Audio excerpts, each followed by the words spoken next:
Okay, so yesterday my partner and I went thrift shopping. And usually when we go thrift shopping, the one thing that mostly go get is books. So here's some of the books that we got. Uh, the other stack is right here next to it, but it's out of view. Anyways, so the first one I see is No Sleep Till Wonderland by Paul Tremblay, Tremblaw, Tremblalala, Tremblaw. This I never heard of this book from him. Most of the books that I've seen from him and I have from him are horror, and I've read one which is the cabin at the end of the crap, I can't remember, but they made it into a movie directed by M. Night Shyamalan. And when I watched the movie, and then when I watched the movie, and it was okay. What I didn't like was that they made the daughter seem like a brat over wanting to watch TV, when in the book she wanted to check on some of her friends outside, but I can't remember. I don't know. That was something that I saw in the movie that I didn't really like. And then the endings are different, and I preferred the ending in the book than the movie. But I got a little off track there. But I've never heard of this one before, and this one kind of reminds me of Filth by Irvine Welsh. So I got it. Next up I got is I love Terry Pratchett. So every time when I go thrift shopping, the first thing especially when I go to use half price bookstore, I always go to the sci-fi section, and I always look for the P's to find anything Terry Pratchett, and I found this Thud by Terry Pratchett. Had to get it. Any books by him, I have to. There's no question about it. And these two I found at half price bookstore. This was in the clearance section for like $3, and this was like $3 too. I have a rule for myself when I go thrift shopping for books. It has to be less than $5. If it's more than $5 on my budget, I'm not getting it. Then we also went to like 2 different Goodwills, and this was the first one I got at the first Goodwill. And I opened it up and I started reading it, and the first thing that I read was the Oneida, the Oneida community. I can't pronounce some of these words. I am part of the literacy crisis in America. My boyfriend says I'm not. But when I start to say things out loud, I think, yes, I am. So there's the Oneida community, inspired by their keep up with me. Inspired by the Messianic leader, the Christian perfectionists dedicated themselves to creating heaven on earth. They aspired to live without sin, but their attitude towards sex breached 2 of civilized society's most fundamental taboos: incest and sex with children. That was the first thing I read when I opened this book, and I thought to myself, oh, I am getting this book. So I got it. Cults Uncovered. Went to all these are little jumbled up everywhere all together, so these are from like different places. It's not just whatever. Anyways, went to another Goodwill because I don't know why. I went to another, because we always hit up Goodwills. We always go to Goodwills, and I didn't find any books there that I really liked, but I found one, and I saw it, and I was like, holy crap, I am getting it. The Radium Girls. Oh my gosh, I saw this and I thought to myself, holy crap, I just heard about it and I have to get it, so I got it. Very happy. Apparently this is a young reader's edition. That was amazing. So I'll read the summary.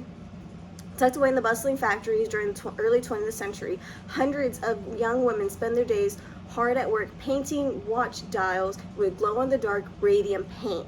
The painters consider themselves lucky until they start suffering from a mysterious illness. As the corporations try to cover up a shocking secret, these shining girls suddenly find themselves at the center of a deadly scandal. The Radium Girls tells the unbelievable story of these incredible women whose determination to fight back saved countless lives. This enthralling and accessible young readers edition of the New York Times and USA Today's bestsellers include all material, including a glossary, timeline, and dozen of bonus photos. But this is a young A book, the young adult book, young reader's book, and it's literally about the history of literally women being put on, like the life being put on the line I'll show a picture. I just saw one.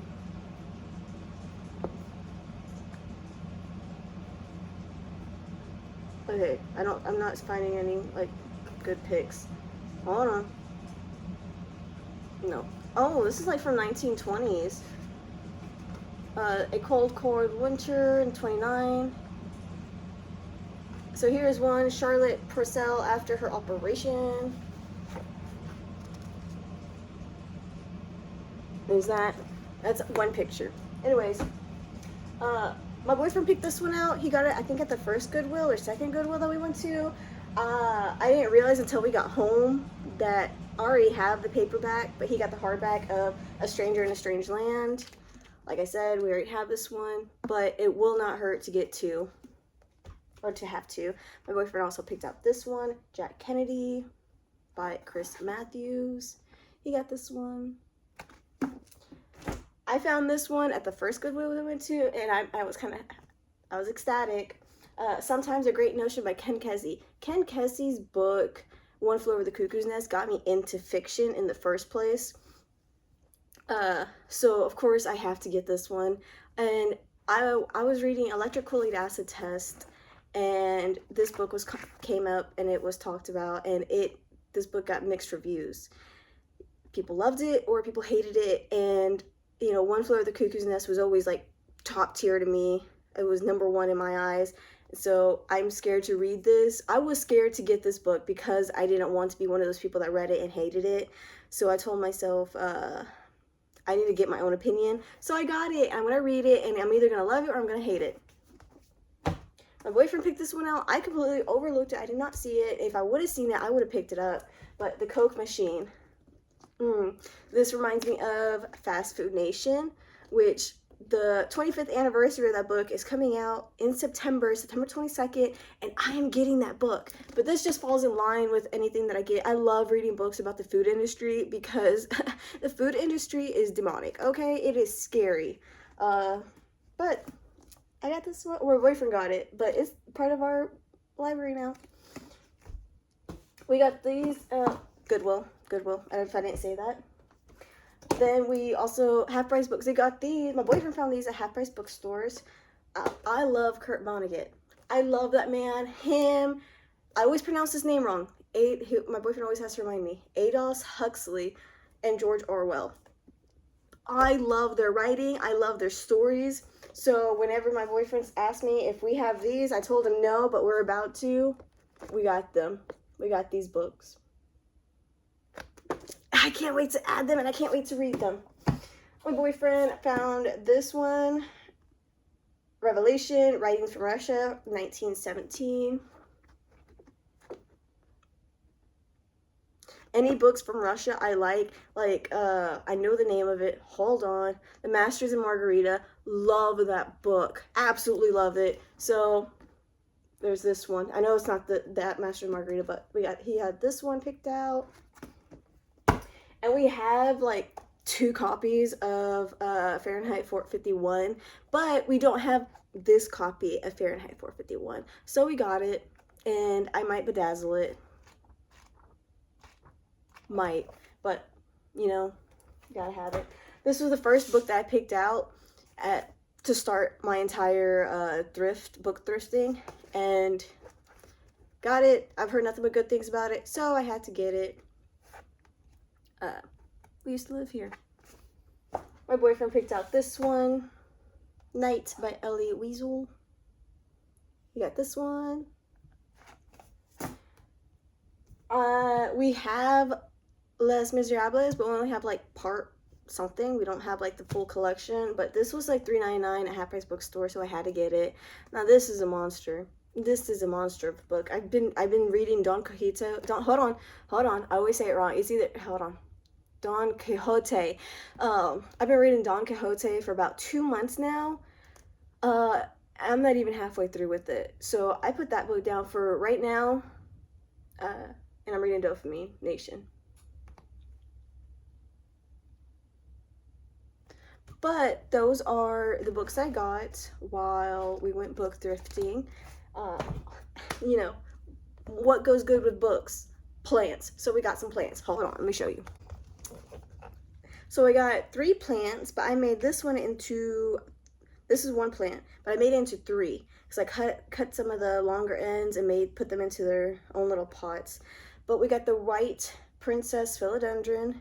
Has no white in there yet. I actually cut one of the leaves off that had the white in there, just so that way it could blossom better, or, you know, put its focus on new growth. This is the Pothos Something Joy. I've always wanted this one, and I got it. And now I have 3 plants of it because I cut it. And then I have this one. I've killed one of these before. I told myself to give myself another chance. Let's see if I kill it or if it stays alive. And I've repotted all these into smaller pots, which could be debatable if I should have done that or not. But I decided to put them into smaller pots so that way the root system could actually like settle and then just focus on growing the leaves upwards. But that's my plant and book haul. See you next time. Earlier, I forgot to mention the Timeline of Science. My boyfriend picked out this one and he got this at Goodwill. Hello, Dracula. Yes, Dracula. He got this at Goodwill. But this one's really cool. I'm gonna open it. Like, that's a belly button. King Floyd. Recording sound. Oh, recording sound.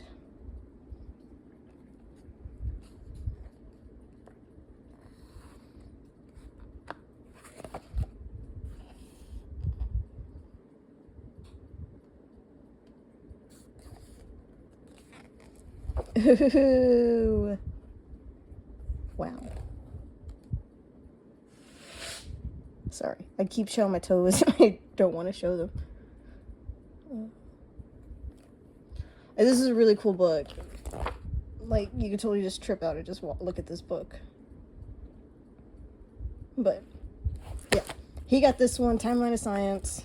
And, yeah. I forgot to mention it earlier, but here I am mentioning it now.